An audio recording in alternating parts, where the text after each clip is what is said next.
तर जागतिक अर्थव्यवस्थेत भारताच्या वाढत्या प्रभावाची अनेकदा चर्चा होत असते, म्हणजे ती चालूच आहे. तर या कराराकडे त्या प्रवासातील कोणत्या टप्प्यासारखं पाहता येईल?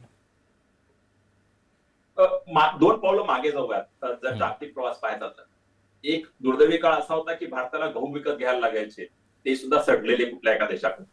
ठीक आहे.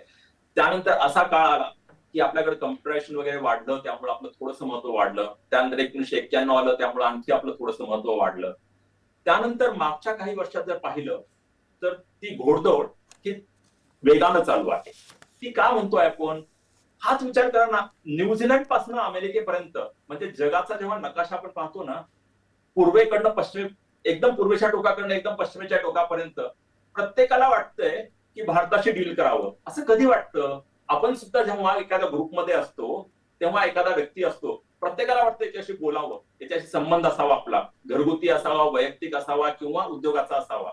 का वाटतं? कारण तो व्यक्ती चांगला वाटतो, सर्वांना हवा असा वाटतो. तशी एक भारताची प्रतिमा बनतीये, ही खूप चांगली गोष्ट आहे. मात्र याचा अर्थ असा नव्हे की आपण सर्व काही कमावलेलं आहे.